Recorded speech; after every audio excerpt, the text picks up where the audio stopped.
ಕೈಯೆತ್ಕೊಂಡು ಜೋರಾಗಿ ಪ್ರತಿಭಟನೆ ಹೋರಾಟ ಆದರೆ ಸುಮ್ಮನೆ ತಲೆ ತೋರಿಸ್ಕೊಂಡ್ರೆ ಆಗಲ್ಲ. ನ್ಯಾಯ ಬೇಕು. ನಾವು ಅದನ್ನು ವಿರೋಧ ಮಾಡಿ ಇವತ್ತು ಪ್ರತಿಭಟನೆಯಲ್ಲಿ ಭಾಗವಹಿಸಿದ್ವಿ. ಜೋರಾಗಿ ಹೇಳಬೇಕು, ಬೇಕೇ ಬೇಕು, ಬೇಕೇ ಬೇಕು. ಎಲ್ಲಿವರೆಗೂ ಹೋರಾಟ,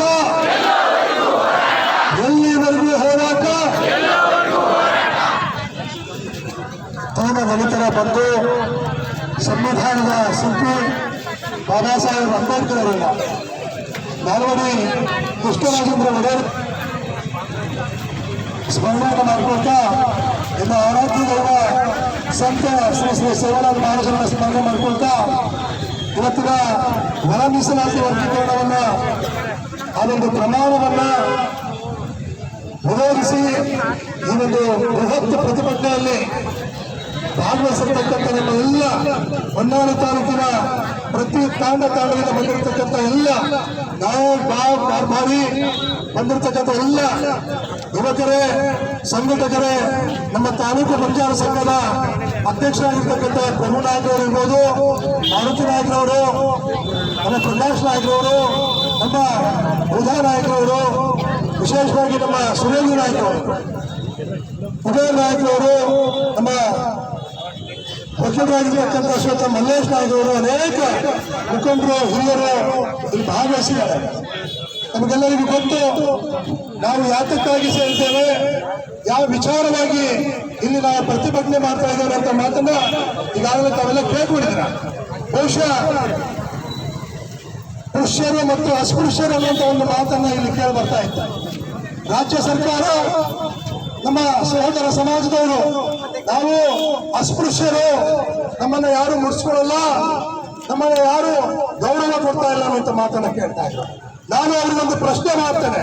ಇವತ್ತು ಅಸ್ಪೃಶ್ಯ ಅನ್ನೋದಾದ್ರೆ ಇವತ್ತು ರಾಜ್ಯ ಸರ್ಕಾರದಲ್ಲಿ ಆಂಜನೇಯವರು ಮಂತ್ರಿ ಹೇಗಾದ್ರು, ರಾಜ್ಯ ಸರ್ಕಾರದಲ್ಲಿ ನಮ್ಮ ಆರ್ ಬಿ ತಿಮ್ಮಾಪುರವರು ಹೇಗೆ ಮಂತ್ರಿ ಆದ್ರು, ಅವರಲ್ಲಿ ಅಧಿಕಾರಿಗಳಿಲ್ವಾ, IAS ಅಧಿಕಾರಿಗಳಾಗಿಲ್ವಾ, ಮಂತ್ರಿಗಳಾಗಿಲ್ವಾ, ಲೋಕಸಭಾ ಸದಸ್ಯರಾಗಿಲ್ವಾ, ನಾರಾಯಣ ಸ್ವಾಮಿ ಅವರು ಇವರೆಲ್ಲ ಹೆಂಗಾದ್ರು? ಅಸ್ಪೃಶ್ಯರಾಗಿದ್ರೆ ಇವರ ಮಂತ್ರಿ ಹೇಗಾದ್ರು, ಅಧಿಕಾರಿಗಳು ಹೇಗಾದ್ರು, ಇವರು ಹೇಗೆ ಜನಪ್ರತಿನಿಧಿಗಳಾದ್ರು? ದಯಮಾಡಿ ಇದೊಂದು ಅಸಂವಿಧಾನಿಕ ಆಗಿರ್ತಕ್ಕಂಥ ಪದ, ಇದನ್ನು ಬಳಸಬಾರ್ದು. ಇದು ನಮ್ಮ ಸಂವಿಧಾನಕ್ಕೆ ಮಾಡುವಂತ ಅಪಚಾರ. ನಿಜವಾದ ಅಸ್ಪೃಶ್ಯರು ಯಾರು ಅಂತ ಹೇಳಿದ್ರೆ, ನಿಜವಾದಂತ ಅಸ್ಪೃಶ್ಯರು ಅಂತ ಹೇಳಿದ್ರೆ ಇವತ್ತು ನಾವು ನಾವು ಚಿಕ್ಕವರಿದ್ದಾಗ ನಾನೇ ಮೇಲಿಂದ ನೀರು ಹಾಕ್ತಾ ಇದ್ರು, ನಾವು ಕೈ ಒಡ್ಡಿ ನೀರು ಕುಡಿತಾ ಇದ್ವಿ. ನನಗೀಗಲೂ ಅನುಭವ ಇದೆ, ಅದನ್ನು ನಾನೇ ಸ್ವತಃ ಅನುಭವಿಸಿದ್ದೇನೆ. ಇವತ್ತು ಲಂಬಾಣಿಗರು ಅಂತ ಹೇಳಿದ್ರೆ ನಮಗೆ ಬಹಳ ಕೀಳಾಗಿ ನೋಡ್ತಾ ಇದ್ರು ಒಂದು ಕಾಲದಲ್ಲಿ. ಅದು ಗೊತ್ತು. ಈ ಬಂಜಾರ ಸಮಾಜ ಯಾರ ಮೇಲೆ ದಬ್ಬಾಳಿಕೆ ಮಾಡಿದಂಥ ಸಮಾಜ ಅಲ್ಲ, ಯಾರ ಮೇಲೆ ದೌರ್ಜನ್ಯ ಮಾಡಿರ್ತಕ್ಕಂಥ ಸಮಾಜ ಅಲ್ಲ. ಸ್ವಾಭಿಮಾನದಿಂದ, ಕಾಯಕವನ್ನು ನಂಬಿ, ಶ್ರಮದಿಂದ ನಮ್ಮ ಹೊಟ್ಟೆಪಾಡಿಗಾಗಿ ಇವತ್ತು ಕೂಲಿ ಬರ್ತಕ್ಕಂಥ ಸಮಾಜ ಅದು ಬಂಜಾರ ಸಮಾಜ ಅಂತ ನಾವೆಲ್ಲರೂ ಅರ್ಥ ಮಾಡ್ಕೊಳ್ಬೇಕಾಗ್ತದೆ. ಸರ್ಕಾರಕ್ಕೆ ಗೊತ್ತಿದೆ, ಸರ್ಕಾರಕ್ಕೆ ಗಮನಕ್ಕಿದೆ, ಪ್ರತಿಯೊಬ್ಬ ಸರ್ಕಾರಕ್ಕೂ ಕೂಡ ಗೊತ್ತಿದೆ. ಗೊತ್ತು ನೋಡಿ, ಪ್ರತಿ ಸರ್ಕಾರದಲ್ಲಿ ಒಬ್ಬ ಮಂತ್ರಿ ಇರ್ತಾ ಇದ್ರು. ಈ ಬಂಜಾರ ಸಮಾಜದಿಂದ ಒಬ್ಬ ಮಂತ್ರಿ ಇರ್ತಾ ಇದ್ರು. ಈ ಸರ್ಕಾರದಲ್ಲಿ ಮಂತ್ರಿ ಯಾಕೆ ಮಾಡಿಲ್ಲ?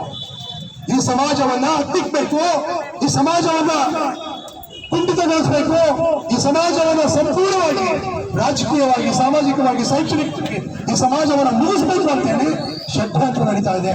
ನಾವು ಯಾರೂ ಕೂಡ ಸುಮ್ಮನೆ ಇರೋದಿಲ್ಲ.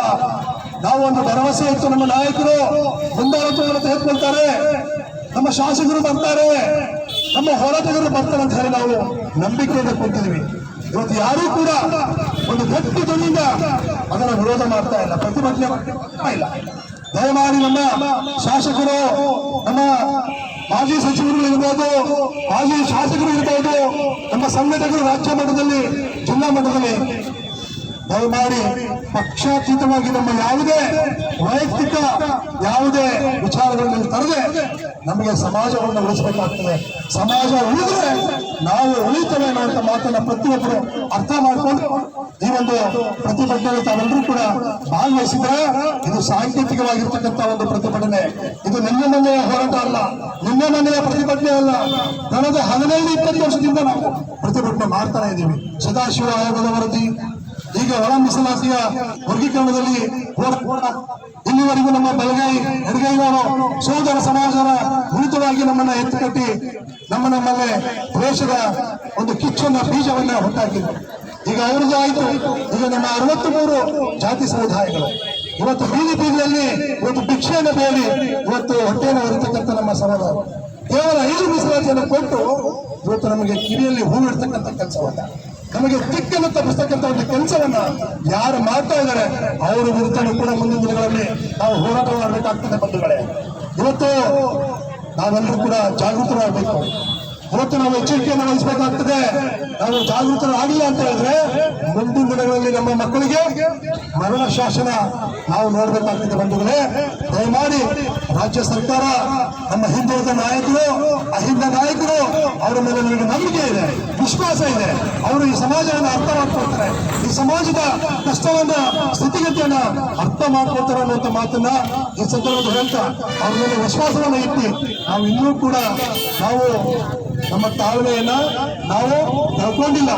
ದಯಮಾಡಿ ಗೆಜೆಟ್ ನೋಟಿಫಿಕೇಶನ್ ಇನ್ನೂ ಆಗಿಲ್ಲ, ಅದರ ಮುಂಚೆನೆ ಅವರು ಸರಿಯಾದ ಒಂದು ತೀರ್ಮಾನವನ್ನು ತೆಗೆದುಕೊಂಡು ಮರು ಪರಿಶೀಲನೆಯನ್ನ ಮಾಡಿ ಈ ಒಂದು ಸಮುದಾಯಗಳಿಗೆ, ಈ ಕೆಳ ಸಮುದಾಯಗಳಿಗೆ, ಈ ಶೋಷಿತ ಸಮುದಾಯಗಳಿಗೆ ನ್ಯಾಯಯುತವಾಗಿರ್ತಕ್ಕಂಥ ಒಂದು ನ್ಯಾಯವನ್ನ ಕೊಡಬೇಕು ಅನ್ನುವಂಥ ಮಾತನ್ನ ಈ ಸಂದರ್ಭದಲ್ಲಿ ಹೇಳ್ತಾ ನಾವೆಲ್ಲರೂ ಕೂಡ ಸಾಮೂಹಿಕವಾಗಿ ತಾಲೂಕು ದಂಡಾಧಿಕಾರಿ ಅವರಿಗೆ ಒಂದು ಮನವಿಯನ್ನು ಕಾಣಕ್ಕೆ ಬಂದಿದೆ.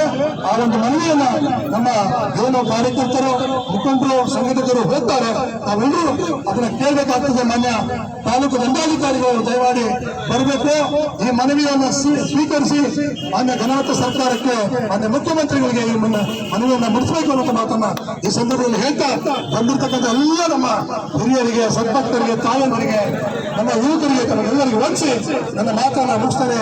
ಸೇನಾದ ಹಾತ್ ಜೋಡಿ ರಾಮ್ ರಮೇಶ ಪುನಃ ಸೇವಲಾಲ್ ಮಹಾರಾಜ್ ಕಿ ಜೈ. ಬಾಬಾ ಸಾಹೇಬ್ ಅಂಬೇಡ್ಕರ್ ಅವರಿಗೆ ಜೈ.